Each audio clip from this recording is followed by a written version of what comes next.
Yun, magandang araw po muli sa ating lahat. Samahan niyo po muli ako sa ating pagpapatuloy ng ating pag-aaral ngayong araw na to. Muli po, bago lahat, tayo po muna'y manalangin. Aming Amang Diyos, pinakamakapangyarihan, pinakadakila sa lahat, Panginoon, muli mo po kaming samahan, Panginoon, sa aming pag-aaral po, Panginoon, sa iyong mga salita, Panginoon. Muli po, bigyan mo po kami ng kalakasan, wisdom, Lord, upang maunawaan po namin, Lord, ang lahat po ng mga mensaheng nais mo pong ituro e paalam sa amin, Panginoon. Lord, muli po, tulungan mo po kami, samahan mo po kami, Panginoon. Salamat po, Lord. In Jesus' mighty name I pray. Amen. Amen. Yun, magandang araw po muli sa ating lahat. No? Tayo nga po muli ay magpapatuloy sa ating pag-aaral ngayong araw to. Ito nga po ang ating pag-aaralan ngayon ay nga po ay tungkol nga po sa iglesia o sa English ay church, no? Nga po, ano po ba ang pagkakaintindi nyo o pagkakaunawa tungkol sa ibig sabihin ng tunay na ibig sabihin ng iglesia o church, no? Ako po mismo, no?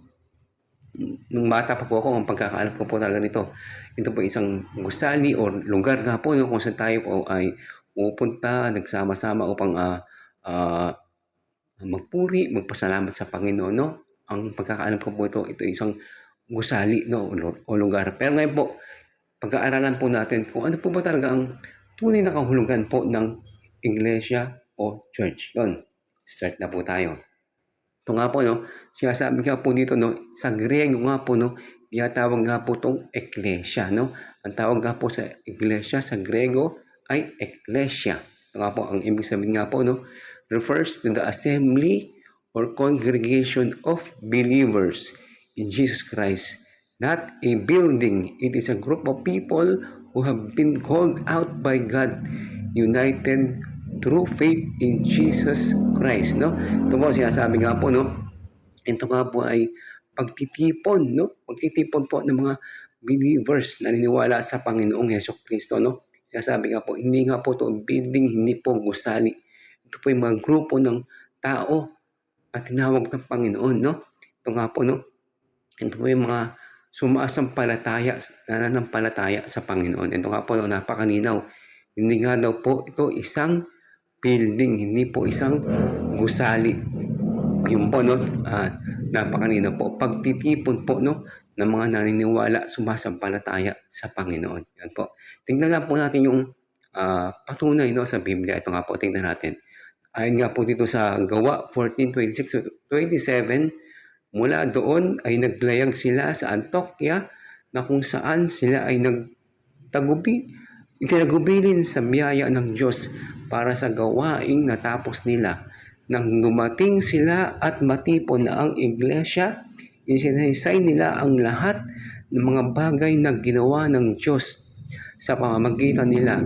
Isinaysay rin nila kung paanong binuksan ng Diyos sa mga hentil ang pintuan ng pananampalataya, no? Yun po nakita po natin, no?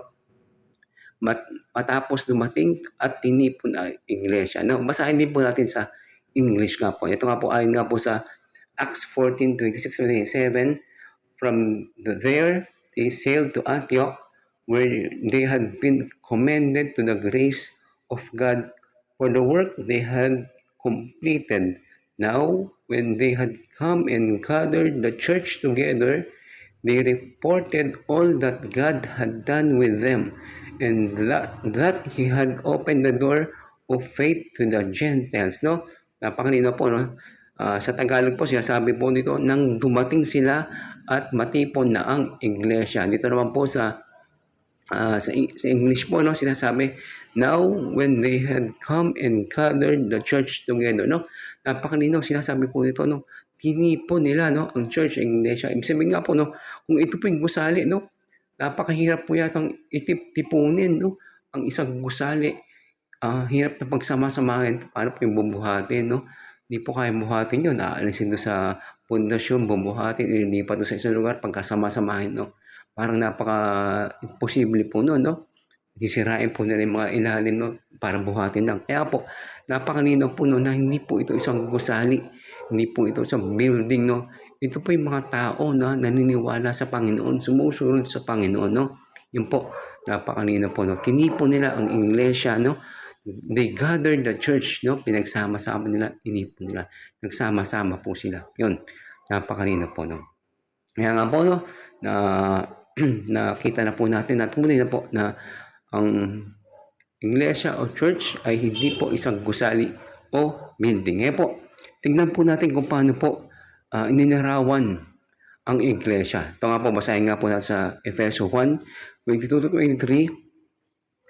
Ipinailalim ng Diyos sa paa ni Kristo ang lahat ng bagay at ginawa siyang ulo ng lahat ng bagay para sa iglesia, na siyang katawan ni Kristo, ang kapuspusan niya na pumupuno sa lahat ng bagay. Ito, basahin na rin po natin dito sa Colossus 1:18. Sabi nga po dito, no, siya ang ulo ng iglesia na kanyang katawan.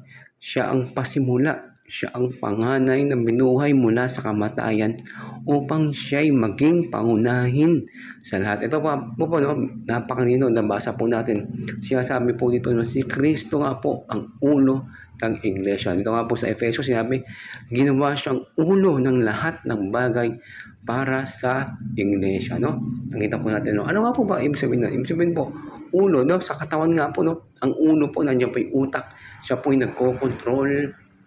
Siya po yung nagsasabi kung ano po ang gagawin ng katawan. Nga po, no, bilang iglesia po, no, bilang tayo katawan, no, at si Kristo nga po ang ulo, tayo parte ng katawan, no. Kaya nga po, no, bilang ulo, syempre ang ulo po ang nagkukuban kung ano po ang gagawin ng katawan, no. Halimbawa, sinabi po ng ulo sa kamay, kunin mo yan, gagawin ng kamay po yan, kukunin ng kamay yan. Yung paa, pag sinabing lumakad ka, no, hindi naman po sasabihin ng kabilang paa na ikaw lang muna lumakad, yung isang paa muna, yung right muna, yung left, may iwan din po. Susunod po yan pag sinabi po ng ulo na lumakad ka, tuwakbo ka, no? Gagawin po ng parte ng katawan niya, no? Ganun po, no, sa iglesia bilang si Kristo po nga po ang ulo ng iglesia, no?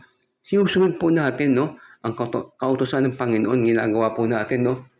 Kung ano po yung nais niya, no? Siya po yung nasusunod sa atin, no?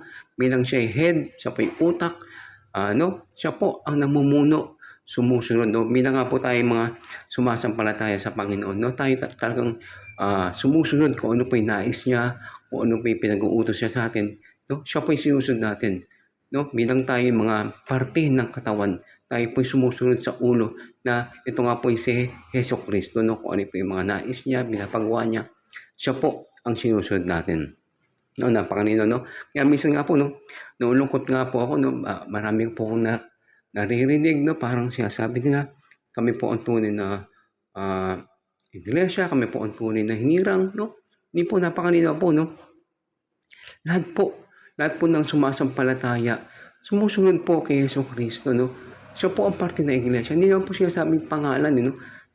Pakadali po, no? Pwede ka pumunta sa SEC, magpalagay ka ng pangalan mo, sabihin mo, kami ang ganyan, kami ang tunay ng ganyan mo. Pero nga po, no, hindi naman po pangalan po ang tinitignan ng Panginoon, no. Ang tinitignan po ng Panginoon, yung puso po natin, no. Tunay bang siya pong ulo, no, ng iglesia natin? Tunay po bang siya ang sinusunod natin, no? Hindi naman po yung pangalan, no. Hindi po yun, no. Kahit naman sabihin natin tayo, yung pangalan ng grupo natin, ang tunay na iglesia, ang tunay na ganyan, hindi po, no? Kasi po, ang Panginoon nakatingin po sa puso natin. Titignan niya, ako ba talaga yung sinusunod nyo? Yung sinuutos ko po talaga ang sinusunod nyo, no? Kasi nga po, nakikita ko po, no? Parang, dahil po doon, nag-aaway-aaway na, kami ang tunay, kayo ang hindi, no? Tama po ba? Ganun po ba ang kautusan ng Panginoon? Yung mag-away-away po tayo, yung mag-sigawan, mag-galitan, magsamaan ng loob. Hindi po, no, parang taliwas po yan sa utos ng Panginoon. No? Bilang parte po tayo ng iglesia, dapat si Kristo po ang ulo, sinusunod po atin ang utos niya. Ano ka po ba ang sabi ng Panginoon? Di ba? Unang-una po sabi, love God with all of your heart, soul, di ba? At yung pangalawa po, love your neighbor, no? Kung paano po mahalin ang sarili mo. Ganun po, no? Parang sa pag-aaway po, magpipilit natin na tayo ang tunay, no? Hindi natin nagagawa yung love your neighbor, no? Nag-aaway-aaway, nagsisigawan, hindi po, no? Kaya nga po, no? Huwag natin pag-awayan kung sino po ba talaga ang tunay na iglesia, tunay na ganyan, no? tingnan po natin, tunay ba ating sinusunod si Kristo? Siya po ba talaga ang ulo ng ating iglesia? No, ginagawa ba natin yung utos niya? No? Parang ano po to, no? Kagaya po nun sa ano may Marcos 7, no? Sa Mark 7, no? Nung dumating nga po yung Pariseo, parang nga po pinansin nga po niya yung mga anak ni Kristo na kumakain po, no, ng nakakamay, no. Ano po ba sabi nung ano no, ng Pariseo? Pinunan niya, ba't kayo kumakain ng nakakamay? Kasi nga po sa mga Hudyo nung panahon na yun, talagang kailangan nila maghugas ng mga kamay, ganyan, bago kumain para siya sabi na malinis sa nila. Pero ano po, ang sagot ni Jesus, sabi niya, mga mapagkunwari, no? No? Ino-honor niyo lang ako with your lips, no? Pero hindi sa puso. Ano po, ibig sabihin nito, no? Yung puso po ang tinitignan ng Panginoon sa atin, no? Talaga bang sinusunod natin siya? O yung mga kaisipan lang natin, no? Yung mga natutunan, mga nasa isip na natin, o turo ba talaga ng Panginoon, no? Kaya nga po, no? Huwag natin tignan nyo yung pangalan. Hindi po yan ang importante. Napakadali pong magpalagay ng pangalan. Yan po ilagay mo pangalan mo. Ikaw na po ba ang tunay na iglesia? Hindi po, no? Kaya sabi po dito, no? Si Kristo ang ulo ng iglesia. Bilang ulo, ginagawa po natin kung ano yung gusto niya. Ginagawa po natin kung ano yung nais niya. Siya po yung susunod natin. Hindi po yung pakikipag-away, pakikipagtalo, no? Mahalin po natin ang ating kapwa. Ayun po, di ba? Unang-una, mahalin natin yung Diyos. Pangalawa, mahalin natin ang ating kapwa. Pero sa ating pag-away, pag-debate, hindi na po nakikita rin yung pagmamahal, no? Wala na po yung pagmamahal doon. Kaya nga po, kung tunay nga po, kaya sabi mo, ikaw ang tunay na iglesia, pakita mo po na talagang si Jesus, no? Ang namumuno sa iyo. No? Siya po ang namumuno sa inyong grupo, sa iyong iglesia, no? Naghahari pagmamahal, no? Tulad ng ginawa ng Panginoon sa atin. Minahal niya po tayo, no? Kaya mahalin po natin ang ating kapwa. Yun. Napakaganda po. Ito nga po. Tingnan naman po natin, no? Basahin naman po natin ang iglesia bilang isang katawan. Ito nga po siya sabi nga po dito sa unang Korinto 12 to 13. Sabi po dito, si Kristo ay tulad ng isang katawan na may maraming bahagi. Kahit na binubuo ng iba't ibang bahagi, ito'y nananatiling isang katawan. Maging Hudyo o Hentil, alipin man o malaya. Tayong lahat ay binautismuhan sa pamamagitan ng iisang Espiritu upang maging isang katawan. Tayong lahat ay pinainom sa iisang Espiritu. Ito, napakaganda rin po nito. Sinasabi nga po dito, no? Tayong lahat, no? Maging Hudyo o Hentil, alipin man o malaya. Sinasabi po dito, lahat tayo binautismuhan sa pamamagitan ng isang Espiritu. Sabihin po dito, no? Sa katawan ng Panginoon, sa iglesia, no? Wala pong pinipili, no? Ano, hindi po tinitignan kung gaano kalaki may nagawa mong kasalanan, no? Anong klaseng tao ka ba? Dati, kung anong klaseng tao ka ba dati, no? Lalaki ka man, babae ka man, bata ka man, matanda ka man, anong kalagayan mo, buhay mo ngayon, mayaman ka man, mahirap ka man, no? Hindi tinitignan yan, no? Sa iglesia, no? Lahat tayo, no? Nagpinautismohan sa magitan ng isang Espiritu. Lahat po tayo tumanggap, naniwala sa Panginoong Jesucristo. Lahat po tayo ay bahagi ng iglesia, di ba? No? Napakasarap po no? Hindi po tinitignan kung ano yung nagawa mo dati, no? Hindi tinitignan kung ano yung kasalanan mo dati, no? As long na tinanggap mo ang Panginoon sa puso mo, no? Ikaw ay binautismohan, no? Tayo binautismo ng isang Espiritu. Pare-pareho tayo, no? Tayo parte, bahagi, no? Ng iglesia, no? Napakasarap mo. Minsan, meron nga po tayong gustong salihin ng isang grupo, no? Ito, may criteria ito. Minsan, kailangan maganda ka, mayaman ka, no? Magaling ka kumanta, no? Maraming, no? Qualification. Pero dito, no? Sa katawan ng Panginoon sa iglesia, no? No, di mo lang kailangan, importante, maniwala ka sa Panginoon, tanggapin mo siya, no? Siya ang ulo, no? Tanggapin mo Panginoon sa iyong buhay, no? Parte ka na iglesia, napakasarap po, di ba? Napakagaling po talaga ng Panginoon, di ba? Tayo po lahat, walang tinitignan, no? Kung sabihin na, mahirap lang ako, ganyan lang ako, tinanggap mo si Lord, no? Sa puso mo, tayo binautismo mo ng isang Espiritu, no? Lahat tayo bahagi ng iglesia. Yun. Ganda po, no? Tuloy nga po natin dito sa pagbabasa natin din sa unang Korinto, no? Ito nga po, no, ang katawan ay binubuo ng maraming bahagi at hindi iisang bahagi lamang. Kung sasabihin ng paa, hindi ako kamay, kaya hindi ako bahagi ng katawan. Kung sasabihin ng tenga, hindi ako mata, kaya hindi ako bahagi ng katawan. Hindi nga ba ito bahagi ng katawan? Kung puro mata lamang ang katawan, paano ito makakaamoy? Subalit inilagay ng Diyos ang bawat bahagi ng katawan ayon sa kanyang kalooban. Ito nga po, sinasabi ko po kanina, no, napaka-importante po, no, sa isang iglesia, napaka-importante po ng part ng bawat isa, no, ng bawat member ng iglesia, no. Hindi po pwedeng sabihin ng ganyan lang ako, wala akong parte, hindi ako part ng iglesia. Hindi po, no, sinasabi nga po to, lahat po tayo ng bawat parang katawan po, no, nandito po lahat yan, ang kamay, ang ilong, nilagay po ng Diyos yan dahil may purpose po yan. Para tayo po, no, nilagay po tayo, no, pinili tayo ng Panginoon para malagay tayo sa iglesia dahil may part po tayo niyan, no. Meron po tayong magagawa, meron po tayong tungkulin, no, magagawa po tayo sa iglesia. Kaya maganda sabihin ng ganyan lang ako, wala akong magagawa. Ganito lang ako, wala akong magagawa. Hindi, lahat po tayo, no, napaka-importante po ng part natin sa iglesia, no. Napaka-importante po, no. Tayo po lahat pinili ng Panginoon, no, para pagsama-sama tayo sa iglesia, no. Yun. Ngayon po, tingnan po natin, no, ang iba't ibang kaloob na binigay ng Diyos sa iglesia. Ito nga po, basahin po natin sa Efeso 4:11-12. At binigyan niya ang ilan ng kaloob upang maging apostol, ang iba na may mga propeta, at ang iba'y mga ebanghelista, at ang iba'y mga pastor at mga guro.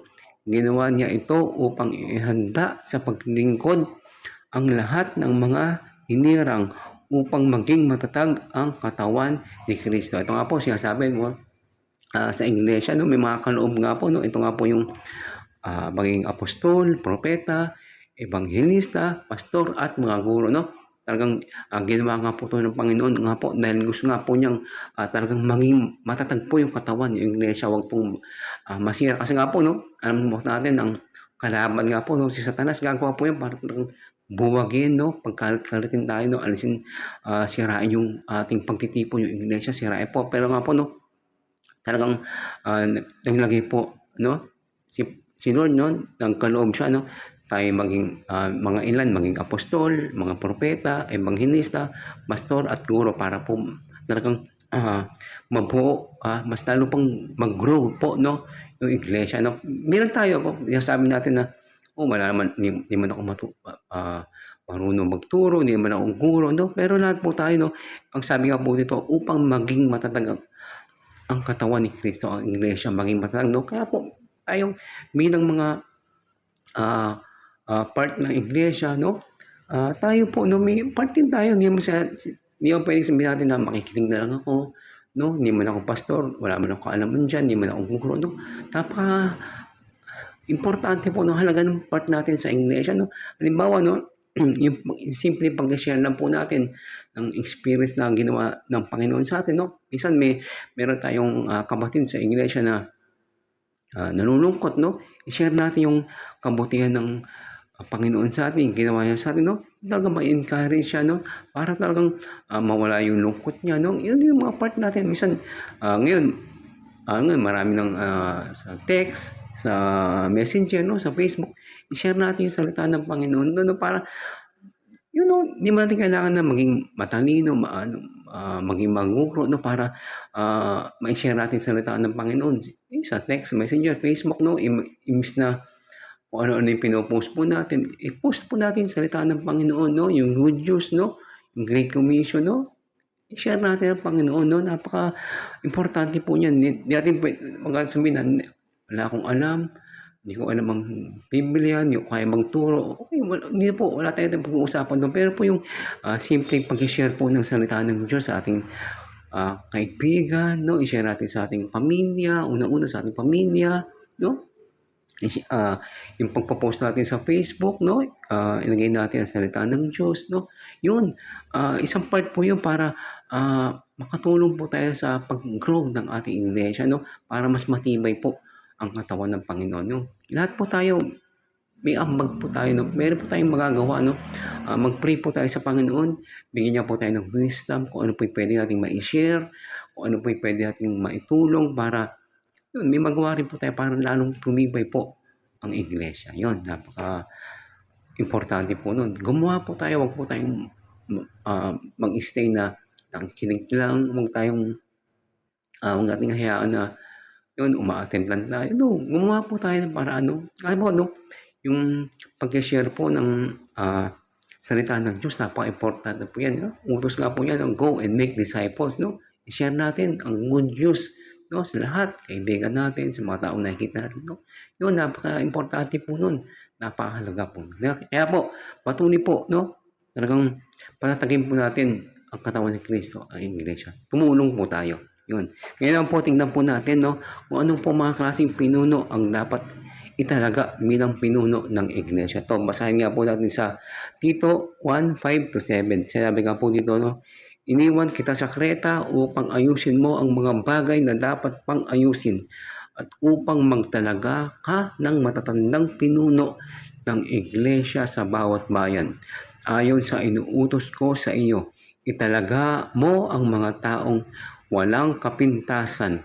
Isa lamang ang asawa at ang mga anak ay mananampalataya.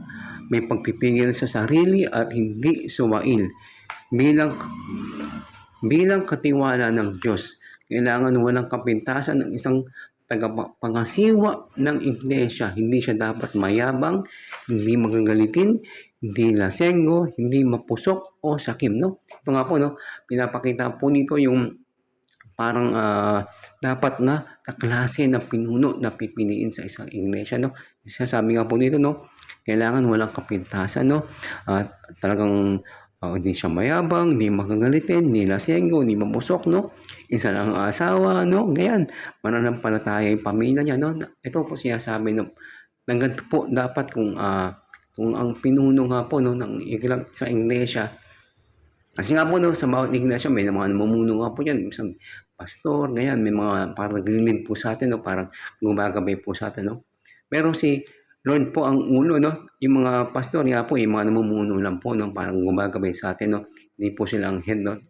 Si Lord po ang ulo ng iglesia. Ito nga po, napaka-importante nga po ang sinasabi po dito na yung mga namumuno nga po, no, talagang walang kapital. Kasi nga po, no, siyempre, parang katiskuran po yan, no, kunyari, nagsasalita sa harapan mo, ang galing-galing niya, no? Talagang kung magturo siya, sa harap, ang galing. Pero kung makikita mo siya, pagbaba niya, galit siya palagi, mainit ang ulo niya, sumisigaw siya, o kaya bibis siya. Parang ano, no, sinasabi, no? Ang ganda ng pagtuturo niya, pero sa buhay niya, parang hindi niya maipakita. Parang matitisod po yung ano, no? Yung mga nakikinig, no? Lalo po kung bago ka lang pong mananampalataya, parang sabihin mo, uy, ba't ganun? Parang ako po, no? Experience ko po dati, ano, sa dating nakita ko po, no, sa dating grupong inaaniban ko po, no? Kasi nga po, no, may, ano po, electrician po ako, may ginagawa po ako doon. Umakit po ako sa building, sa kwarto niya. Pag akit ko po doon, nakita ko po, no, pakadami pong sigarilyo, punong-puno, pati ashtray, no? Ako po, nasyak po ako, nagulat po ako. Bilang isang pong pinuno, no, ng isang iglesia, nagulat po ako doon sa nakita ko, no? Bakit siya akong ganun? Kaha-kaha po yung sigarilyo doon, yung ashtray niya, punong-puno po ng upo sa sigarilyo. Nagulat po talaga ako, no? Parang talagang hindi ko po ako mapaniwala. May ganun po pala, no? Kala ko, lahat po maayos po. Kasi magaling po sila magturo, no? Malino magturo. Sinasabi nila, bawal yung ganyan, pero mismo sa sarili po nila, hindi po nila nagagawa. Kaya nga po, no? Nakakaano po, no? Kung talagang matitisod po, no? Ako po talaga, nasyak po ako, nagulat po. Ang dami ko po yun. Nakita ko po talaga yun. Ang dami po, mga sigarilyo doon. Talaga po, siya po yung gumagamit ng mga ganun, sigarilyo, no? Talagang nagulat po. Kaya nga po, no, sinasabi po dito, no, talagang ang pipili ng pinuno sa isang iglesia, talaga po yung walang katisuran, no, talagang sumusunod po sa Panginoon. Pero nga po, no, bilang mga tao, no, lahat po tayo nagkakamali, nagkakasala, no. Kaya nga po, no, okay po, ang pinuno na pipiliin natin talaga po yung yan yung walang kapintasan. Pero nga po, no, alam natin lahat tayo nagkakamali. Kaya nga po, no, sa ating pananampalataya sa Panginoon, no, sa ating pagsunod sa Panginoon, palagi po tayong mag-focus kay Lord Jesus. Kasi nga po, alam natin, si Lord Jesus perfect yan, no? Wala siyang kamalian. Kaya nga po, no, kung titingin po tayo sa ating grupo, wag po tayo tumingin sa tao, no, sa mga pastor, no? Magkakamali po yan. Makakagawa po yun ng hindi natin gusto. Kasi nga po, pag tayo nakapokus lang sa tao, mani-disappoint po tayo, no? Pwedeng gamitin ng kalaban yan para humina yung faith natin sa ganyan, no? Gamitin ng kalaban yan upang tayo lumayo, no? Kaya nga po, always po, no? Mag-focus po tayo kay Lord Jesus, no? Tumingin tayo, no? Tao po tayo, kahit yung mga pastor, mga pinuno, tao lang po yan, magkakamali po yan, magkakamali. Kaya nga po, no, sa isang iglesia, wag po tayo mag-focus, gabay lang po natin siya, no? Gabay lang po yung mga pinuno, yung mga pastor, gabay po, pero tayo po, palaging nakatingin kay Lord Jesus. Sa Kanya po tayo focus kung ano po yung sabi niya, kung ano yung utos niya. Doon po tayo mag-focus, wag po sa tao, no? Wag po tayong umaidol sa mga tao. Lahat po yan, pare-pare lang po tayo. Tayo po nagkakamali, nagkakasala, nakagawa ng kamalian, no? Kasi nga po, minsan, parang idol mo yung pastor, ang galing niya. Ang galing niya sa makita ng konting kamalian yon. Parang mawawala na yung faith mo, mababawasan na yung faith mo kasi sa kanya ka nakatingin, no? Kaya tayo, advice ko lang po, no? Palagi po tayong tumingin kay Lord Jesus, no? Sa isang iglesia, huwag po tayong tumingin sa tao, no? Gabay lang po siya, no? Kay Lord Jesus po tayo tumingin. Sa kanya po tayo mag-focus. Para hindi tayo maligaw, hindi tayo matison, no? Yun po. Salamat po. Ito nga po, tingnan po natin, no? Kung ano po ang ginagawa ng unang iglesia, no? Tingnan po natin kung saan po tinuturuan ni Pablo ang bagong mananampalataya. Ito nga po, ayun nga po dito sa Gawa 20 verse 20, sa akong pagtuturo at pangaral sa inyo, maging sa harapan ng madla o sa bahay-bahay man. Hindi ako nangingiming magsabi sa inyo ng anumang ikabubuti ninyo. Ito nga po sinasabi po dito, yung pagtuturo niya, no? Sa bahay-bahay. No? Ba't nga po ba napaka-importante nung pagtuturo? Parang mga small group, no? Sa bahay o kaya sa kung saan man lugar na pwede kayong magtipon na kahit maliit na grupo lang po, no?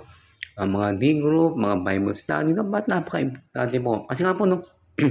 Sa malaking grupo nga po, minsan nakikinig lang po yung mga grupo natin, no? Minsan, nakatapos po yung pag-aaral na wala po silang participation, no? Ito napaka-importante po sa isang small group, no? Isang maliit na pag-aaral, no? Lahat po nagkakaroon, pwede magkaroon ng participation, no? Halimbawa, 4 kayo, 5 kayo, or ganyan. Pwede po yung isang member mo, i-assign mo, ikaw mag-opening prayer, isa closing prayer, isa magbabasa po ng salita ng Diyos, no? Magpapaliwanag, mag-share, no? Parang lahat po nagkakaroon ng participation, natututo po tayo lahat, no? Tapos, pag isang big group nga po, minsan, iba nahihiya po mag-share nung buhay nila, no? Experience nila. Pero kung tayo-tayo lang po, kunyari, 4-5 kayo, pwedeng ma-share nung, no, hindi siya mahihiya, no? Makakapag-open siya, no? Parang practice din po siya, no? Para sa pagdating ng future, kahit yung maraming tao na, parang open na po siya, masabi niya po yung nilalaman ng kalooban niya, no? Kasi nga po, minsan, pag maraming tao, nahihiya po tayo mag-share, hindi natin mailabas yung sama ng loob natin, yung bigat ng dibdib natin, no? Pero kung 4, 3, 5 kayo, no? May share mo sa yung leader, sa yung grupo, may share mo, no? Kaya pa importante po, no?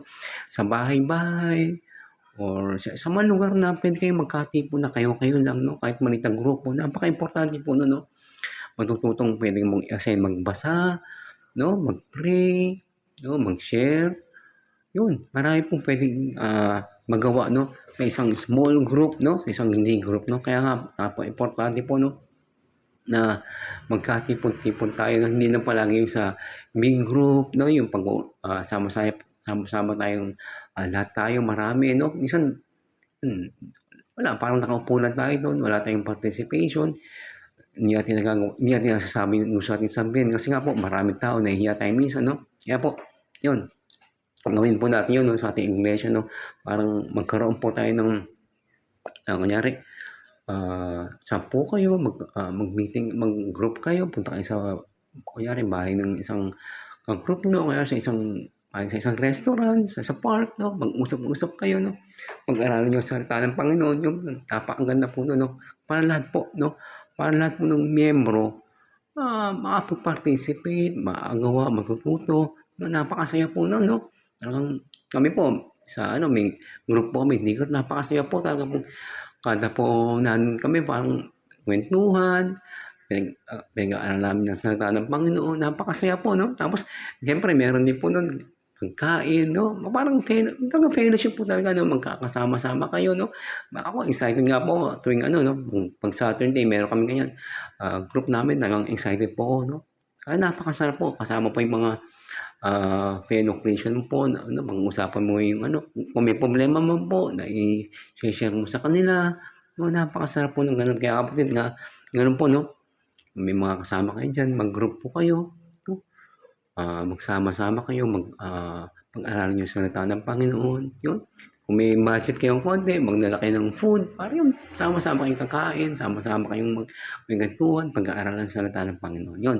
Kaya napaka-importante po, no, sa mga bahay-bahay, no, pag-aralan po natin ang salita ng Panginoon. Ngayon po, tingnan naman po natin kung paano po namumuhay ang iglesia sa panahon ng bagong tipan. Ito nga po, no, ayon nga po sa Gawa 2:44-47, nagsama-sama ang lahat ng sumasampalataya at ang kanilang mga ari-arian ay itinuring na para sa lahat.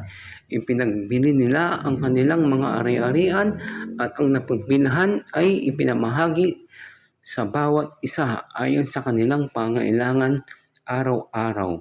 Sila'y nagkakatipon-tipon sa templo at nagpipiraso na tinapay sa kanilang mga tahanan na masaya at may malinis na kalooban.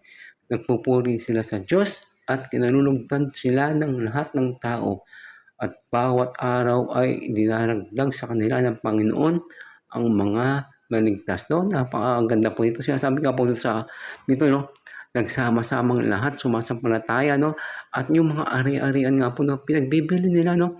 Pinapamahagi nila, no? Sa bawat nangangailangan na part na iglesia, no? Napakaganda po nito. Isabihin po, no? Yung fellowship po nila, nagtutulungan po sila, no? Kung sino po yung meron, nagbibigay po sa wala, no? Tinutulungan nila yung mga member po nila. Ito po yung napakaganda, no? Bilang parte ng iglesia, no? Hindi po yung parang nag-iinggitan, nagkagalitan, no? Napakaganda po, no? Ito sinabi po nito, no? Ipinagbibili po nila yung mga gamit nila para lang po may maitulong po sila, no? Sa mga nangangailangan na member ng iglesia nila, no? Parang nagpapalakasan po sila, tutulungan po sila, no? Wala pong mga awayan, no? Ito po talaga napakagandang example po ng tunay na iglesia, no? Tulungan, pagmamahalan, pagbibigayan, no? Wala pong awayan, inggitan, no? Kasi nga po, minsan may mga ganun po, no? Kahit po minsan sa isang grupo, no? May mga nag-aawayan, nag-iinggitan, no? Plastikan, no? Ito, pinapakita po nito ng tunay na pagmamahal nila, no? Sa kanilang iglesia, no? Pinapakita po dito. Sabi nga rin po dito, no? Nagtitipon sila sa templo, no? Nagpipira-piraso ng tinapay, no? Dito, masaya at malinis ang kalooban, no? Walang plastikan po, no? Minsan, meron po yata mga ganun, no? Kung dadala ka ng ganyan, siya, no? Lakas kumain, no? Puro siya lang umuubos dito. Wala po tinitignan. No? Lahat po sila masaya, no? Malinis sa kalooban, nag-i-enjoy, no? No, sabi nga po, yung sa group namin, no? Napakasaya po yung kainan namin, no? Ako po, wala po akong palaging dala, pero busog po ako palagi, no? Napaka-bless ko nga po, no? Naging part po ako ng aming group, no? Ni group nga po, no? Ang saya, no? Hindi lang po sa pagkain, no? Talaga po yung ramdam na welcome ka, no? Sa inyong group, no? Wala po tinitingnan sa'yo, no? Nag-enjoy kayo, ang saya. No, napakasarap ako po. Blessed na blessed po ako sa aking group, no? Sa aking group, no? Napakasarap po ng experience. Kahapon po, meron po aming group sa Bulacan. No? Ang sarap, enjoy, ang saya. No, ganun po, no? Dapat po talaga, no? Tayo nagkakatipon, no? Masaya, malinis ang kalooban ng bawat isa, no? Walang plastika, no? Napakasarap po nun. Ito, sinasabi rin po nito, nagpupuri sila sa Diyos at kinalulugdan sila ng lahat ng tao. Napaka-importante po talaga ng pag-worship sa Panginoon. No? Nagyan na lang, kasi nga po, no, lalo na't may mga bagong mananampalataya, tapos nakita ka po nag-worship, no? Parang ma-encourage po siya. Nakita niya, no, na kahit na maganda may nangyari sa buhay mo o hindi man, pupuri ka sa Panginoon. No? Parang ma-encourage po yung bagong mananampalataya. No? Parang isip niya, wow, no? Itong tao to, wala kang makitang, wala kang makitang maganda sa buhay niya, pero nagpupuri sa Panginoon, nagpapasalamat sa Panginoon, ang saya-saya niya, no, kumakanta sa Panginoon. May encourage po yun, no, yung tao na yun, yung bagong mananampalataya na yun. Meron kung nga sa iglesia po, lahat po kayo malungkot, no? Lahat po kayo galit. Ano po may encourage yung isang bagong mananampalataya? Kaya nga po, no, napaka-importante po, nagpupuri tayo sa Panginoon. No? Yung tunay na pagpupuri po, no, hindi plastic lang, no? Talagang ganda man nangyari sa buhay natin o hindi man, magpuri tayo sa Panginoon kasi may encourage po talaga yung mga bagong mananampalataya. No? Lahat mo makakita sa'yo, no? Halimbawa, ganyan ka lang, no? Mahirap pa lang, may sakit ka, pero nakikita nila, no? Wow, yung taong to, no? May sakit na, mahina na, no? Walang pera, walang trabaho, pero nagpupuri sa Panginoon. Anong meron to, di ba? Parang, anong meron to, nagpupuri sa Panginoon, di ba? Gusto ko rin to, gusto ko rin sumali sa iglesia na to, di ba? Gusto kong sumali sa grupo to kasi wala na siya, may sakit na siya, nagpupuri pa siya sa Panginoon, di ba? May encourage po yung mga bagong mananampalataya. Kaya ako sinasabi dito, no, ang bawat araw, nilalagdag sa kanila ng Panginoon ang mga naligtas. No? Kaya importante po, pagpuri po tayo sa Panginoon, ngunit na pagpupuri po sa Panginoon. No? Gawin po natin yan. Yun. Ngayon po, no, na pag-aralan na po natin na ang iglesia o church ay hindi po building, no? Ito po yung mga mananampalataya, pagtitipon ng mga believers ng Panginoon, no? Yan, mag-aral na po natin na napaka-importante po, no? Huwag po tayo mag-aaway-aaway, no? Kung sino po tunay na iglesia, importante po sa buhay natin, no? Si Jesus po ang namumuno, bilang po siya ang head ng iglesia, tunay po siya ang head ng iglesia. Kung ano po yung gusto niya, kung ano po yung nais niya, yung po sundin natin, no? Bilang tayo parte ng katawan, siya pong ulo, gawin po natin kung ano pinag-uutos ng Panginoon. Huwag po tayo mag-aaway-aaway, huwag po natin sabihan tayo, no? Hayaan natin ang Panginoon ang magsabi niya, no? Yung puso natin tinitignan niya, no? Huwag nating paunahan ng Panginoon, no? Siya po ang nakakaalam kung talagang membro ka ba niya, kung talagang kamahagi ka ba ng katawan niya, no? Siya po nakakaalam, huwag po tayong manguna, huwag nating itaas ang sarili natin. Hayaan natin si Lord ang magsabi, o anak, parte ka ng aking katawan. Dahil sinusunod mo ko, ako ang ulo mo, no? Hindi importante sa akin ang pangalan ng grupo mo. Importante ang puso mo, no? Yan po, no? Tingnan po natin kung ano yung nais ng Panginoon. Huwag po yung nais natin. Huwag tayo makipagtalo, huwag tayo makipagdebate. Magmahal po tayo. Yan po ang ginawa ng Panginoong Jesus natin, no? Hindi po tayo kamahal-mahal, no? Lahat po tayo masama. Lahat po tayo makasalanan. Pero, nagkatawang tao po siya. Nagpunta po siya dito sa mundo. Dahil mahal niya po tayo. Ganyan po gawin natin, no? Mahalin po natin ang ating kapwa, no? Huwag natin silang ibagsak, huwag natin silang diktahan, huwag natin silang i-judge, no? Tulungan natin siya, no?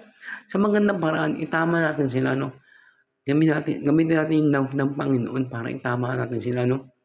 Oo, itama natin sila. Pero, huwag naman tayong maging harsh. Huwag natin silang i-judge, no? Ilang parte ng iglesia, si Jesus ang namumuno sa atin, no? Ano po yung nais niya? Yung pong gawin natin, yung pong masunod sa lahat-lahat. Yun po. Nga po, maraming salamat po muli. Ako po yung muling sinamahan nyo sa ating pag-aaral ngayong araw to. Yun po, no? Next week po uli, tayo po muling magka-aaral at I pray na samahan nyo po muli ako sa ating pag-aaral. Yun po, bago po lahat, tayo po muling mag-closing prayer. Aming amang Diyos, pinaka-makapangyarihan at pinakadakila sa lahat. Ngunit po, napakabuti mo po, Panginoon. Lord, maraming salamat po at sinamahan mo po uli kami ngayong araw na to sa aming pag-aaral, Panginoon. Lord, maraming salamat, Lord. Ngunit po, ikaw po ang aming ang ulo ng aming iglesia, Panginoon. Ikaw pong maghari sa amin, manguna sa amin, Panginoon. Tulungan mo po na huwag po kami mag-away-away, Panginoon, kung sino po ba ang tunay o hindi. Lord, kasi nga po, Lord, bilang ikaw pong aming Panginoon, Lord, ikaw po nanghahari sa amin. Tunay po, Panginoon, ikaw lang po ang masusunod, Panginoon. Lord, umaang mo puso ng bawat isa, Panginoon, lahat ng kumikilala sa iyo, Panginoon, na makita po nila ang katotohanan ng Panginoon, Lord, para wala na pong mga away-away, wala na pong mga galitan, Panginoon. Tulungan mo po kami na mag-follow po lalo sa iyo, Panginoon. Gawin po namin kung anong nais mo, Panginoon. Muli po, Panginoon, samahan, tulungan mo po kami, Panginoon. In Jesus' mighty name, Lord, we pray. Amen and amen. Yun. Muli po, maraming salamat po, mga kapatid. Muli niyo po akong sinamahan sa araw na ito. Yun po, patuloy po. Next week po, abangan niyo po muli ang ating bagong video. Salamat po muli sa lahat-lahat, Panginoon. Sa lahat ng tulong, biyaya, pagmamahal, Panginoon. To God be the glory. Maraming salamat po, Panginoon. Maraming salamat po.